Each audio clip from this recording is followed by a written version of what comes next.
മുകേഷ് ഏട്ടൻ അല്ലെങ്കിൽ ശ്രീ മുകേഷ്, നമുക്കെല്ലാം ശ്രീ മുകേഷിനെയൊക്കെ കണ്ടു വളർന്നവരാണ് നമ്മൾ. ശ്രീ മുകേഷിനെതിരെ വ്യാജാരോപണം ഉണ്ടാകുമ്പോൾ ഇതേപോലെ മുകേഷിനോട് സംസാരിച്ചിട്ടുണ്ട്. അദ്ദേഹത്തിൻ്റെ മനസ്സിലെ വിഷമം ഞാൻ കണ്ടതാണ്.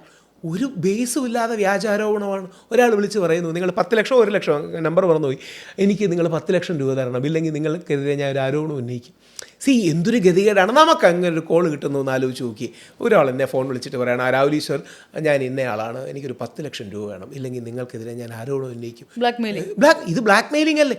അപ്പോൾ മുകേഷ് ഏട്ടൻ CPM MLA ആണ്, ശ്രീ സുരേഷ് ഗോപി BJP MLA ആണ്. ഇതുപോലെ സുരേഷ് ഗോപി ഒരുപാട് ക്യാമറകൾ, 10-12 ക്യാമറകൾ ഉണ്ട്. എന്നിട്ട് ഷിത എന്ന് പറഞ്ഞൊരു മാധ്യമപ്രവർത്തകരുടെ തോളിൽ തട്ടി എന്നെ കൊടുക്കാൻ നോക്കണ്ട, അതായത് നമ്മൾ ഒരു തമാശ പറയല്ലേ, എന്നെ ട്രാപ്പ്. അത് outraging the modesty of the woman. സ്ത്രീകൾക്കെതിരെ അതെങ്ങനെയാണ് സ്ത്രീകൾക്കെതിരെ ഔട്ട്റേജിങ് ദ മോഡസ്റ്റി ആകുന്നത്? ഇത്രയും 12 ക്യാമറകളുടെ ഫ്രണ്ട് വെച്ചാണ് ഒരാൾ ഔട്ട്റേജിങ് മോഡസ്റ്റി ഉണ്ടാകുന്നത്.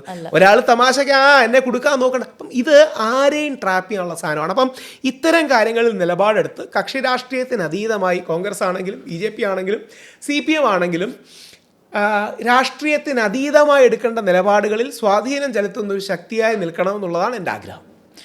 ഒരു ചീഫ് മിനിസ്റ്റർ ഫ്യൂച്ചറിൽ എപ്പോഴെങ്കിലും ആകാനായ ഒരു അവസരം എന്തൊക്കെ മാറ്റങ്ങൾ വരുത്താനാണ് ആഗ്രഹം? 2-3 മാറ്റങ്ങൾ. ഒന്ന്, ശക്തമായൊരു പുരുഷ കമ്മീഷൻ നമ്മുടെ നാട്ടിൽ ആവശ്യമാണ്. കാര്യം 50% പുരുഷന്മാരുമാണ്.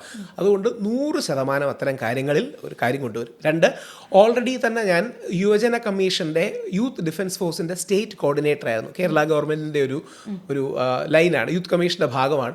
നിർബന്ധമായിട്ട് മാരിറ്റൽ എഡ്യൂക്കേഷൻ നമ്മുടെ നാട്ടിൽ കൊണ്ടുവരും. നമ്മുടെ നാട്ടിൽ ആൺകുട്ടിയും പെൺകുട്ടിയും സ്കൂൾ പ്രായം മുതൽ കോളേജ് പ്രായം മുതൽ അതിന് ശേഷവും പരസ്പരം ഇഷ്ടവും ആകർഷണവും കല്യാണവും പ്രണയവും ലൈംഗികതയും ഒക്കെ ഉണ്ടാകുന്നത് സ്വാഭാവികമാണ്. അത് പ്രകൃതിയുടെ നിയമമാണ്. പക്ഷേ കേട്ടിട്ടുണ്ടോയെന്നറിയില്ല Noorjahan, men are from Mars, woman are from Venus എന്നൊരു പുസ്തകമുണ്ട്. ഡോക്ടർ ജോൺ ഗ്രേ എഴുതിയ പുസ്തകമാണ്.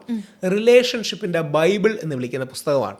നിർബന്ധമായിട്ടും ഈ മാരിറ്റൽ എഡ്യൂക്കേഷൻ, റിലേഷൻഷിപ്പ് എഡ്യൂക്കേഷൻ കേരളത്തിൽ നടപ്പാക്കും. കാര്യം എന്ന് പറഞ്ഞാൽ നമ്മുടെ നാട്ടിൽ സ്ത്രീകളും പുരുഷന്മാരും മനസ്സിലാകാതെ പോകുന്നത് സ്ത്രീ ബ്രെയിനും പുരുഷ ബ്രെയിനും വേറെയാണ്. അതായത് സ്ത്രീ പുരുഷ ശരീരങ്ങൾ വ്യത്യാസപ്പെട്ടിരിക്കുന്നത് പോലെ സ്ത്രീയുടെ ബ്രെയിനും പുരുഷൻ്റെ ബ്രെയിനും വ്യത്യാസമാണ്. We are psychologically different, neurologically different. ഇത് മനസ്സിലാക്കണമെങ്കിൽ ആ പുസ്തകം അടക്കമുള്ള കാര്യം വേണം. അപ്പം മാരിറ്റൽ എഡ്യൂക്കേഷൻ തീർച്ചയായിട്ടും കമ്പൽസറി ആക്കും. അത് നിർബന്ധമാണ്. ഞങ്ങൾ സ്കൂളിൽ വെച്ചിട്ട് തന്നെ, അതായത് പ്രിഫറബിളി ഒരു 15 വയസ്സ്, ഒരു ടീനേജേഴ്സ്, ഒരു 13-14 റേഞ്ചിൽ. നമ്മളെല്ലാം സ്കൂളിൽ പഠിക്കുമ്പോൾ നമുക്ക് അങ്ങനെ ഇഷ്ടവും സ്നേഹവും അഫെക്ഷനും ആകർഷണവും ഒക്കെ ഉണ്ടാകുന്നത് ഇറ്റ്സ് വെരി നാച്ചുറൽ. ബട്ട് സ്കൂളിൽ ഇതൊക്കെ ടീച്ചേഴ്സ് ഭയങ്കര ക്രൈമായിട്ടാണ് കാണുന്നത്. അപ്പം ടീച്ചേഴ്സിനെ നമ്മൾ സെൻസിറ്റൈസ് ചെയ്ത് it's a very natural process, നമുക്കൊന്നും ചെയ്യാൻ പറ്റില്ല. അപ്പം നമുക്ക് എന്ത് ചെയ്യണം? How to manage it better. അങ്ങനെ ആ അഫെക്ഷൻ ആൻഡ് അട്രാക്ഷൻ സ്വാഭാവികമാണ്. അപ്പം സ്കൂൾ, കോളേജ്, അതിന് ശേഷമുള്ള കാലങ്ങളിൽ അപ്പോൾ സ്ത്രീ പുരുഷ മനഃശാസ്ത്രങ്ങൾ ഇവർക്ക് മനസ്സിലാകുന്നതിന് വേണ്ടിയിട്ട് കൂടുതൽ അത് ഹെൽപ്പ് ചെയ്യും. അതാണ് men are from Mars, woman are from Venus. Doctor John ഗ്രേയുടെ പുസ്തകമാണ്. ലോകത്തെ ഏറ്റവും വിറ്റഴിഞ്ഞ നോൺ ഫിക്ഷൻ പുസ്തകങ്ങളിലൊന്നാണ്. അത്തരം കാര്യങ്ങൾ കൊണ്ടുവരും. 3, നിർബന്ധമായി എല്ലാ അമ്പലങ്ങൾക്കും പള്ളികൾക്കും ആശ്രമങ്ങൾക്കും റൈറ്റ് ടു ഇൻഫർമേഷൻ ആപ്ലിക്കബിൾ ആക്കും. അതായത് ഞാനൊരു കടുത്ത വിശ്വാസിയാണ്, ഞാൻ സർവ്വമത വിശ്വാസിയാണ്. ഹിന്ദു, മുസ്ലിം, ക്രിസ്ത്യൻ എല്ലാ വിശ്വാസങ്ങളെയും പുൽകുന്ന വ്യക്തിയാണ്. എന്നാൽ നമ്മുടെ എല്ലാ വിശ്വാസങ്ങളിൽ ഒരുപാട് അന്ധവിശ്വാസങ്ങളും ചൂഷണങ്ങളും വന്നിട്ടുണ്ടെന്നുള്ള കാര്യം നമ്മൾ മറച്ചു വെച്ചിട്ട് കാര്യമില്ല. ഒരുപാട് പേർ അങ്ങനെ അമ്പലത്തെയും പള്ളിയും ഒക്കെ വെച്ച് കൊള്ള നടത്തുന്നവരുണ്ട്. ഇപ്പോൾ ശബരിമലയിൽ സ്വർണ്ണക്കൊള്ള നടത്തുന്ന പോലെ ഒരുപാട് പേരുണ്ട്. അപ്പോൾ നമുക്ക് സുതാര്യത, ട്രാൻസ്പെറൻസി വേണം. എൻ്റെ പെറ്റീഷനിലാണ് ശബരിമലയിൽ റൈറ്റ് ടു ഇൻഫർമേഷൻ വന്നത്. എല്ലാ അമ്പലങ്ങൾക്കും പള്ളികൾക്കും ആശ്രമങ്ങൾക്കും റൈറ്റ് ടു ഇൻഫർമേഷൻ ആപ്ലിക്കബിൾ ആകും. ഈ കാശ് എങ്ങനെ ചെലവാക്കപ്പെടുന്നു എന്ന് നമുക്കറിയാൻ, വിശ്വാസികൾക്കറിയാൻ ഒരു റൈറ്റ് ഉണ്ട്. അങ്ങനെ ഒരു റൈറ്റ് ടു ഇൻഫർമേഷൻ അവിടെ ആപ്ലിക്കബിൾ ആക്കും. അങ്ങനെ കുറച്ച് ഘടനാപരമായ പബ്ലിക് പോളിസി ചേഞ്ചസ് ആണ് ഞാൻ ആഗ്രഹിക്കുന്നത്. അതെ, ബട്ട് സ്റ്റിൽ നമ്മൾ നോക്കുകയാണെങ്കിൽ ഇപ്പോഴും നമ്മുടെ PK മൂവിയിലൊക്കെ കാണുന്ന പോലെ തന്നെ നമ്മുടെ കേരളത്തിൽ അതിപ്പം എത്രത്തോളം ഉണ്ടെന്ന് എനിക്കറിയത്തില്ല. ബട്ട് ഇന്ത്യയിൽ തന്നെ പല സംസ്ഥാനങ്ങളിലും ഒരു കല്ലും അതിന് മുകളിൽ ഒരു ചുമന്ന തുണിയും താഴെ കുറച്ച് 5 രൂപ ഇത് എന്താ അറിയാമോ, ഇത് ഒരുപാട് പേര് രണ്ടർത്ഥത്തിലാണ് ചൂഷണം ചെയ്യുന്നത്. ഒന്ന് സാമ്പത്തികമായി, 2 സാമുദായികമായി. സാമ്പത്തികമായി അങ്ങനെ ചൂഷണം ചെയ്യുന്നവരാണ് ഈ പല ആൾദൈവങ്ങളും മറ്റും. ആൾദൈവങ്ങൾ വേറെ, ആത്മീയ ഗുരുക്കന്മാർ വേണം. ഞാൻ വിവേകാനന്ദ സ്വാമിയുടെയും മഹാത്മാഗാന്ധിയുടെയും ഒക്കെ ഒരു ആരാധകനാണ്, ശിഷ്യ രീതിയിൽ എന്തായാലും അവരെ ഗുരുക്കന്മാരായി കാണുന്നവരാണ്. പക്ഷേ നമുക്ക് ഈ ഫ്രോഡുകളായ നിത്യാനന്ദ അടക്കമുള്ള ആൾക്കാരുമുണ്ട്. നിത്യാനന്ദ എന്ന ഒരു വ്യക്തി, അദ്ദേഹമാണ് രഞ്ജിനി എന്ന സിനിമാ നടിയോടൊപ്പം മറ്റേ വിഷ്വൽ ക്ലിപ്പിലൊക്കെ വന്നത്. ആ വിഷ്വൽ ക്ലിപ്പിൽ വന്ന അവരുടെ കാര്യം. പക്ഷേ നിത്യാനന്ദ പല സ്പീച്ചിലും പറയുന്നത് ഞാൻ ഇന്ന് എണീക്കാൻ താമസിച്ചുകൊണ്ട് സൂര്യൻ ഉദിക്കാൻ താമസിച്ചു എന്നൊക്കെയാണ്. താഴെ ഇരിക്കുന്നവർ കേട്ട് കൈയടിക്കാറുണ്ട്. നിത്യാനന്ദയാണ് ഇപ്പം കൈലാസ എന്ന് പറയുന്ന ഒരു സ്ഥലത്തേക്ക് ഒളിച്ചോടുകയും മറ്റും ചെയ്തത്. ഒരുപാട് ഫ്രോഡുകൾ, ഒരുപാട് കള്ളന്മാർ. അല്ലെങ്കിൽ ആസാറാം ബാപ്പു, അതായത് ഗുജറാത്ത് ബേസ് ചെയ്ത് നിൽക്കുന്നൊരിതാണ്. പുള്ളി ഇപ്പോൾ അറസ്റ്റിലാണ്. മറ്റേ റാം റഹീം എന്ന് പറയുന്ന അറിയില്ല, മറ്റേ നോർത്തിൽ ഞാൻ വെറുതെ തരാം, മെസ്സഞ്ചർ ഓഫ് ഗോഡ് എന്നൊക്കെ പറഞ്ഞ് ഗൂഗിളിൽ നിന്ന് അടിച്ചു നോക്കിയാൽ മതി. റാം റഹീമിൻ്റെ സിനിമ കണ്ട അപ്പം അയാളെ അറസ്റ്റ് ചെയ്യണമെന്ന് പറയണം. കാര്യം റാം റഹീമിൻ്റെ സിനിമയുടെ ഇതിവൃത്തം എന്ന് പറഞ്ഞാൽ ഏലിയൻസ് ലോകത്തെ ആക്രമിക്കാൻ വരുന്നു, ഇയാളായിട്ട് ലോകത്തെ രക്ഷിക്കുന്നു എന്നൊക്കെ ഉള്ളതാണ്. ഇയാളൊരു ആത്മീയ നേതാവാണെന്നാണ് സ്വയം പറയുന്നത്. മനസ്സിലായി. ഒരുപാട് തട്ടിപ്പുകാർ ഇങ്ങനെയുണ്ട്. അത്തരം മൂവീസ് കണ്ടിട്ട് പുള്ളിയുടെ ഫാൻ ആവുന്ന ആളുകളുണ്ട്.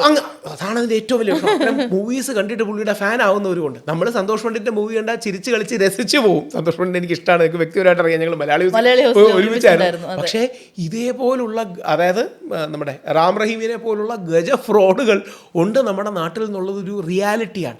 അപ്പോൾ അത്തരക്കാരെ ചെക്ക് ചെയ്യാൻ അല്ലെങ്കിൽ ട്രാൻസ്പെറൻസി ഉണ്ടാകാൻ നല്ല ആത്മീയ ഗുരുക്കന്മാരെ എല്ലാം എനിക്ക് ആദരവാണ്. അവരെ എല്ലാം ആദരവും വ്യക്തിപരവും അറിയുന്നതാണ്. ശ്രീ രവിശങ്കർജിയെ, മാതാ അമൃതാനന്ദ ദേവിയെ, സദ്ഗുരു ജഗ്ഗി വാസുദേവനെ എല്ലാവരെയും ബഹുമാനമാണ്. പക്ഷേ റാം റഹീമിനെ പോലുള്ളവരുണ്ട്, ആസാറാം ബാപ്പുവിനെ ബാപ്പു എന്ന് പോലും വിളിച്ചുകൂടാ, ആസാറാമിനെ പോലുള്ളവരുണ്ട്. പിന്നെ ഇവൻ നമ്മുടെ നാട്ടിൽ ഉണ്ണികൃഷ്ണനെ പോലുണ്ട്. ഇപ്പം പലരും ഉണ്ണികൃഷ്ണൻ പോറ്റി എന്ന് പറയുമ്പോൾ ഞാൻ പറയും ഉണ്ണികൃഷ്ണൻ എന്ന് വിളിച്ചാൽ മതി, പോറ്റി എന്ന് വിളിക്കേണ്ട. കാര്യം പോറ്റി ഒരുപാട് ബ്രാഹ്മണർക്കുള്ള ഒരു പേരാണ്. ഉണ്ണികൃഷ്ണന്മാരുണ്ട്. അപ്പം ഇവരെ ഈ സീതയെ തട്ടിക്കൊണ്ടു പോകാൻ രാവണൻ വന്നതുപോലും കാവ്യവേഷം ധരിച്ചാണ്.